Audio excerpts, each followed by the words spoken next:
gente! Eu sou a professora Cristiane Martins e hoje eu vou trabalhar com o primeiro e segundo ano na disciplina de Geografia, tá certo?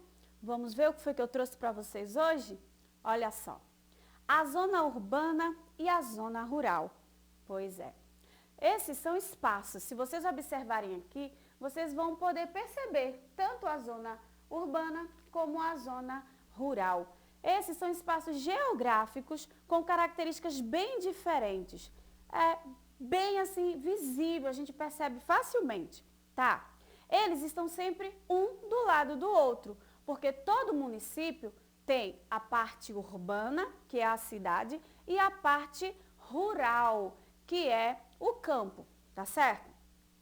O campo, ele fica fora da cidade, fica mais afastado e é formado por sítios, chácaras e fazendas. Quando a gente sai, por exemplo, aqui de Jaboatão dos Guararapes, quando a gente sai aqui da área de Prazeres e vai para Jaboatão Centro, a gente percebe bem essa diferença das características, não é verdade? Primeiro a gente vai ver as características da zona rural, do campo, tá? Além de ser formado por sítios, chácaras e fazendas, como eu já falei, ele tem poucas construções, né? Geralmente casas, galpões e assim, um bem distante do outro. Uma casa aqui, outra ali, outra lá, mas adiante, tá certo? A gente também percebe que as estradas geralmente são de terra, de barro, não tem asfalto, não tem calçamento, né? E também tem muita vegetação. A gente vê muita área de pasto, a gente vê matas, tá certo? Outra coisa, as pessoas que moram no campo, na zona rural, elas trabalham geralmente de duas maneiras, tá? Uma é a pecuária, que é o trabalho com criação, né, de animais, seja bois, seja cabras, porcos, cavalos, seja galinhas, tá certo? E essas pessoas que trabalham com a pecuária são chamadas de pecuaristas, tá certo? Outra forma, outra atividade econômica é a agricultura. A agricultura é o quê, tia Cris? É quando uma pessoa, ela cuida da terra, planta e colhe. É a agricultura, tá? E as pessoas que trabalham dessa forma, seja com verdura, seja com árvores frutíferas, seja com milho, com a macaxeira, eles são chamados de agricultores, meus amores, ou lavradores. Pois é, e depois que eles têm toda essa trabalheira em limpar o terreno, cuidar, plantar, colher, tanto os agricultores pegam seus produtos alimentícios, como os pecuaristas pegam o leite, os ovos, a carne, o couro e levam para os centros urbanos, para as feiras dos centros urbanos, das cidades, para ser vendidos. É graças a essas duas atividades econômicas que nós temos alimentos na cidade. Então, ó, tanto o campo como a cidade se interligam, ok? Outra coisa, já na zona urbana, bem diferente, tá? Lá tem muitas construções, prédios, casas, avenidas, tá certo? As ruas são asfaltadas, muito calçamento e pouca área verde. A gente vê tanto concreto, né? Tanto prédio, tanto vidro e poucas áreas verdes, tá certo? Nas cidades, meus amores, há um grande movimento de pessoas e de veículos, características bem diferentes do campo, não é verdade? Pois é.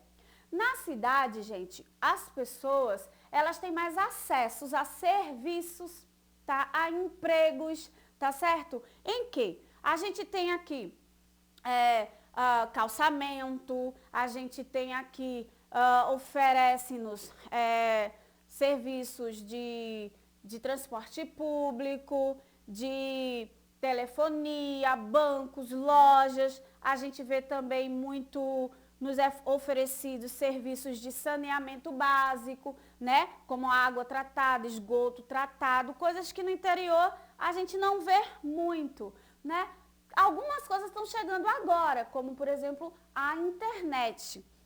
Quem mora aí nesses bairros mais distantes, né, do centro urbano aqui de Jaboatão, pode perceber muito isso, tá certo? Mas aí, todo mundo trabalha, não é verdade? E trabalhar cansa. E o pessoal, ó, lá do campo trabalha de sol a sol, um serviço muito pesado. E todo mundo precisa descansar, todo mundo precisa relaxar, se divertir, não é verdade? Agora nós vamos ver como essas pessoas se divertem, como elas relaxam. E tudo, meus amores, tem a ver com cada um desses lugares. Por exemplo, a forma de lazer da zona urbana, da cidade, é rica. Nós que moramos no centro urbano, por exemplo, nas áreas mais urbanas de Jaboatão, nós temos muitas opções. Cinema, shopping, teatro, parques, praias, não é verdade? Pois é. Já as pessoas do campo, elas contam muito com a própria natureza. Pois é, a diversão geralmente é ao ar livre, como pescar, tomar banho de rio, cachoeira, como também andar a cavalo, tá certo? Eles também participam bastante de festas. Que tipos de festas, gente? Por exemplo, rodeios, vaquejadas, que são festas que têm a ver com a agricultura e com a pecuária. Por exemplo, festas religiosas, né? Geralmente essas comunidades têm sempre assim um santo, né? A qual eles homenageiam. Tá aí uma coisa, as festas juninas que nós adoramos, né? Elas são mais vivenciadas no campo do que na cidade. Já prestaram atenção nisso? Pois é. Então, apesar dos lugares serem diferentes e algumas atividades de lazer depender do tipo de, vamos dizer assim, do que é oferecido às pessoas como lazer, existem formas de descansar, de relaxar, que pode ser usado nos dois ambientes, tá? Por exemplo, caminhar. A gente pode caminhar em qualquer lugar, não é verdade? Não precisa ser na beira-mar, no calçadão. Pode ser num lugar bem arborizado, no sítio, não é verdade? Ler um bom livro pode ser em qualquer lugar, né? Sentar e conversar com os amigos, né? E são ótimas opções de lazer, de descansar. E pode ser em qualquer um desses lugares, tá certo? Então, olha, nós vimos agora as diferenças entre a zona urbana e a zona rural. São bem grandes, não é verdade? Pois é. Para que eu possa perceber se você compreendeu, você vai pegar o seu caderno de desenho e vai dar uma procurada, seja em revista, seja em jornal, no que você conseguir. E você vai tentar conseguir duas figuras, duas imagens, tá? Uma para representar a zona rural e a outra para representar a zona urbana, tá? E do seu jeitinho, pode pedir ajuda a alguém, tá? Vai escrever embaixo das duas as características que você observa de cada um desses espaços. Tá certo, meus amores? A gente se encontra na próxima aula e a professora de vocês, quando voltar, ó, a aula presencial, ela vai ficar mega orgulhosa, tá certo? Cheiro da tia Cris. Tchau!